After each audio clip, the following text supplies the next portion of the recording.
If you want to understand life, don't read a book, play a sport. If you want to test yourself, play golf. Good morning, I'm Amit Luthra, the founder president of Golf Foundation. In Golf Foundation, we are trying to nurture the future of Indian golf by giving world-class facilities to the talented, underprivileged class. A sprint is over in 10 seconds. These days in under 10 seconds, 9.6 I think is the record now.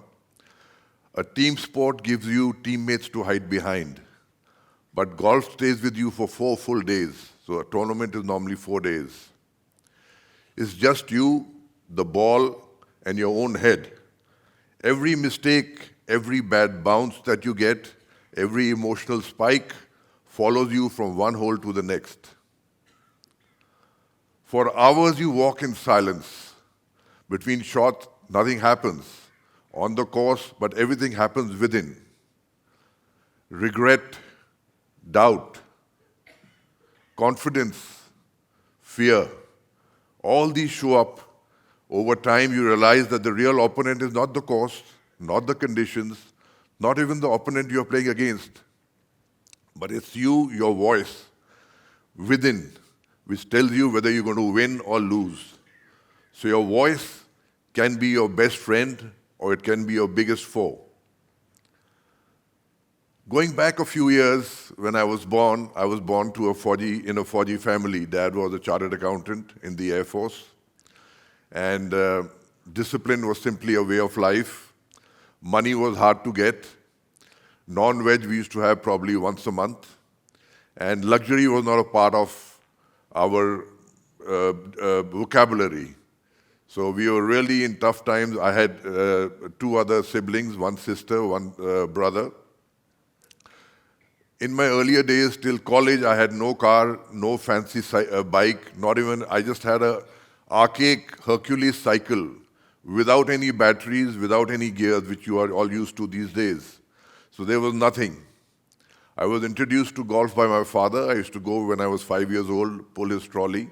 So that was my training, that, how to watch golfers, how to imbibe from watching golf.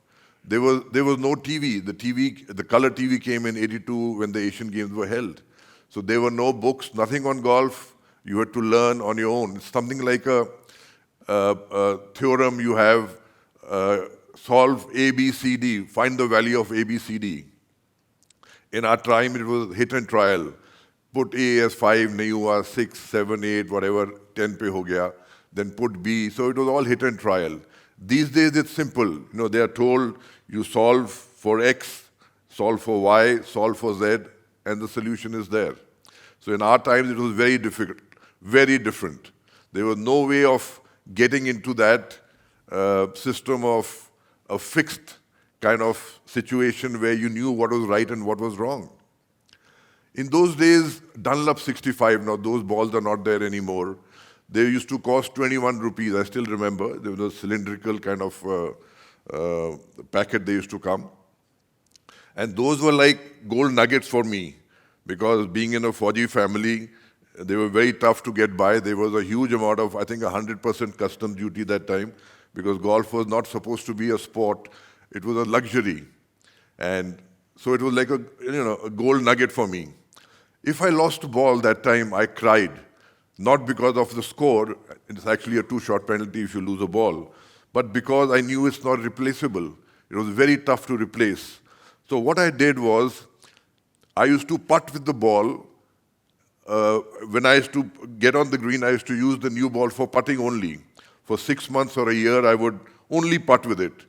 And when I felt confident and more sure of myself, I would maybe play a tournament round with that.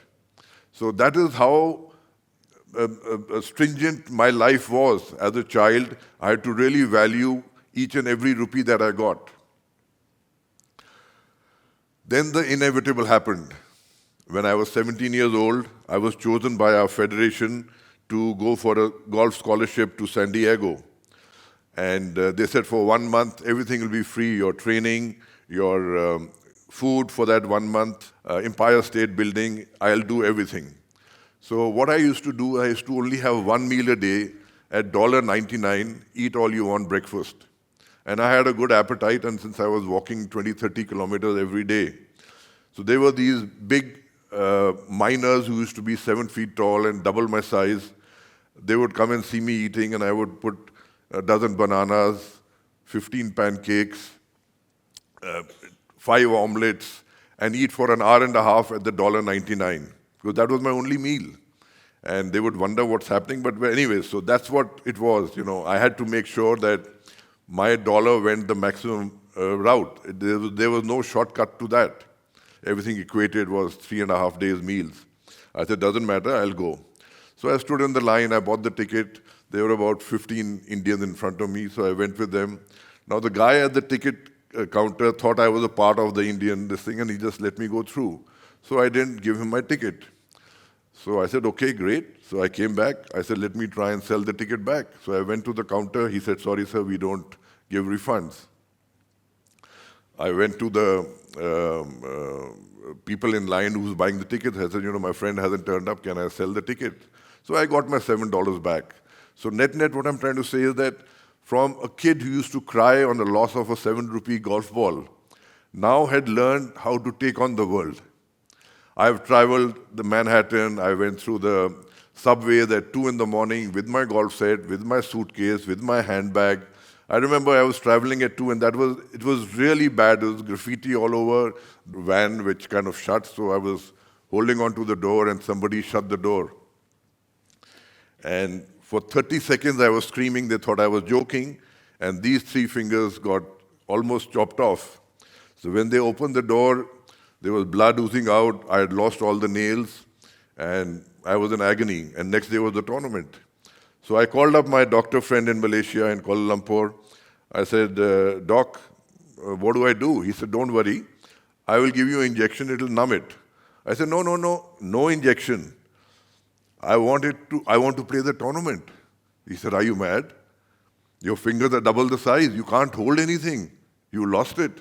Anyway, long story short, the next day I went, I put bandage on my double-sized fingers already. They were throbbing, and these fingers is what holds the golf club, these 3 fingers. And these were totally gone. I mean, when you take it here, these 3 fingers hold the club, and then you go through. So anyway, so I improvised, and long story short, I came second. Then there was another time I was playing the World Amateur. Now, I was an adventurous type, so they had this 100-foot slide like the Sea World and all, where you go down. And being a young kid and being adventurous, I took a double tube, and I said, I'll sit in the front to get a better view. Like you do in a roller coaster, you're in the front, you get a good view. Now, I didn't realize that I'm 100 feet high, I'm on a 30-foot gradient, and I'm on a double tube, which is meant for 2 people. And I'm sitting in the front, and there's water gushing from behind, and I'm going to get tossed. But next morning when I woke up, my full neck was stiff. I couldn't move it even a millimeter, because probably I went flying onto the side, and luckily I didn't fly off. I would have fallen 100 feet. And my head hit that, and my neck was stiff. Now, golf is all rotational. When you're going back, you're rotating, you're going through, you're rotating. I mean, even if you see here, there's a torque between the neck and the shoulders if you do this. My whole neck was stiff. I couldn't move. So even if I had to hit a shot, so I told my friends, I said, listen, this is the problem. They said, okay, doesn't matter. You don't play. I said, no, I can't let the country down. I have to find a way out. They said, what, you can't move. What are you talking? You can hardly, eat food. What are you doing? Anyways, so if I had to hit a shot, I said, okay, let me try. So I had only half an hour of practice before I could get on the course. And I remember I used to pay him 5 rupees an hour. And there was this 9-year-old kid called Ashok. So I used to practice 5 hours, and then I used to then dispense with him because I wanted to save money while I used to do my putting. And he would come and watch me. He said, sir, aapse hum khelna chahte hain. Because he didn't know English. I said, khelo, aa jao, come. Because I wanted to encourage all the kids. He said, I want to take you on, have a challenge. I said, ठीक है. Sir, आपसे bet लगाएंगे. I said, ठीक है, क्या bet लगाओगे? He said, sir, जो आपने हमको देने हैं 25 रुपए, सारे दाव पे लगाएंगे. Now, this is the kid from Samastipur, Bihar, who was living with his brother in the stables. That 25 rupees was his breakfast, lunch, and dinner. So I said, okay, bet lagaoge, good. Kitna handicap chahiye? You know, handicap is something like, if you're running against Carl Lewis, he'll probably give you a 85 meters head start on a 100-meter dash. So I said, how much handicap do you want? He said, sir, kuch nahi. So I said, you know who I am, without boasting. हाँ sir, आप India #1 हो, आ जाओ. So I said, okay.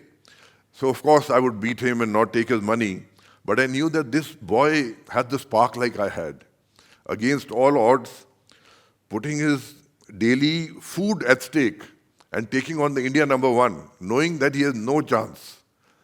But anyway, so one day he came crying to me. He said, sir, मेरे को निकाल दिया है golf course से. So I said, क्या हुआ? He said, नहीं, हमको कोई चोरी के इल्जाम में डाला. I said, did you do it? He said, no.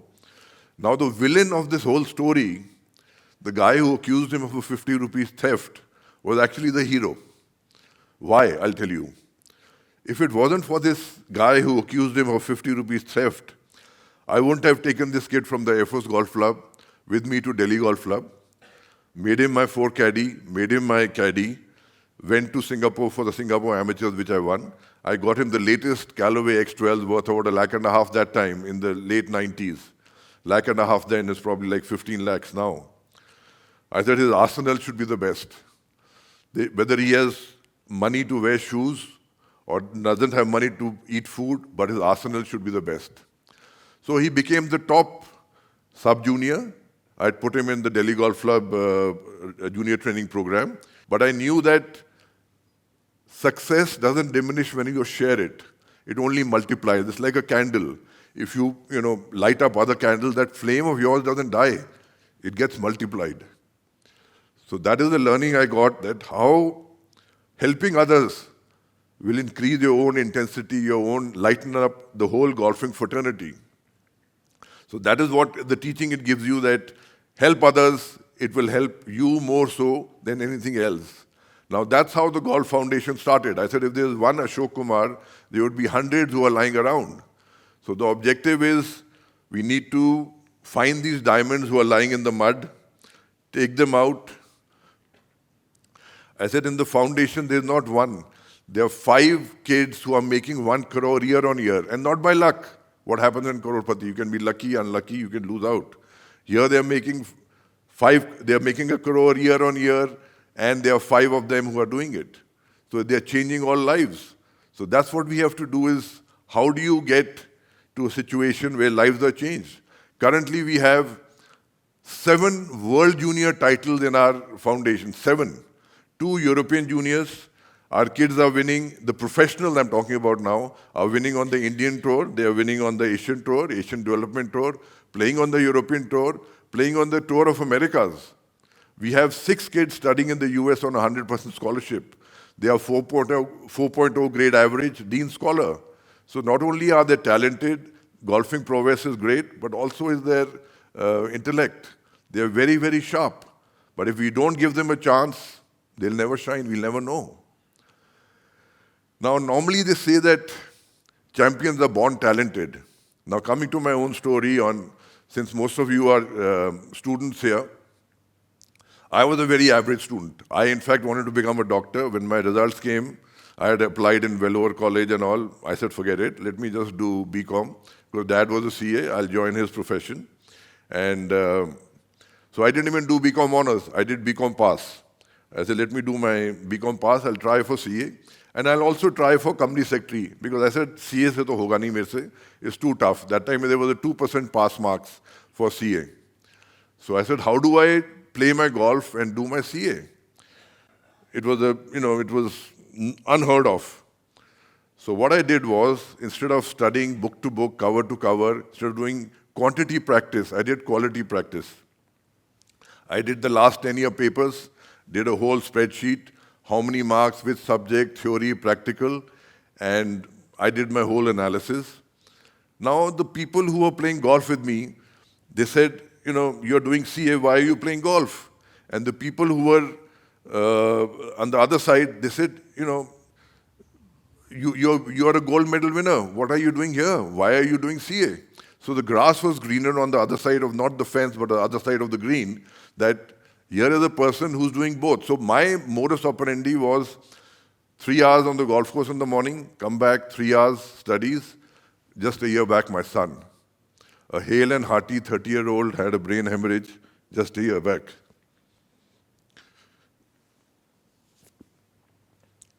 So nothing prepares you for the silence that follows the loss of a child. The world does not pause to explain itself. There are no rule books. There are no replays. No second chances. Life throws a googly, which you never know is coming at you. So the only learning from this is the match is lost only when you stop getting up. In the darkest hours, I understood that what life truly is. It's not the intensity, it's not the optimism, it's not the endurance. It's the quiet, stubborn part of the soul which refuses to stay down, even when everything else is broken. Like in a boxing match, you are knocked down, you fall down, there's a count, you get up before the count is over. Again you fight, again you're knocked down. Again you're beaten to the ground, again you get up. So the match is not over till you keep getting up. The moment you stop getting up, match is over. Similarly in life, hang in there. You never know when the next turning is there. It's like going to Shimla. You keep going round and round in circles. You say, okay, let's turn back. Nothing is happening. And the next bend, the whole of Shimla is there. Similarly in life, nothing ventured, nothing gained. You have to hang in there, never give up. So like the cliched saying goes, winners never quit, quitters never win. Excuses don't make winners, and winners don't make excuses. So this is something in my DNA, is never quit, be it physical adversities, be it mental, family, never quit. And my advice to all youngsters is that life will throw all kinds of adversities. It's up to you to take on the situation face on. Situation will definitely give you a 10% dent, but 90% on how you will react to it. So that 10% dent will not go away. But so pain is inevitable, suffering is not. So that is what golf teaches you. Like in golf, also in life, never give up. After a dark, dreary night, there is a super bright morning. Thank you for your patient hearing.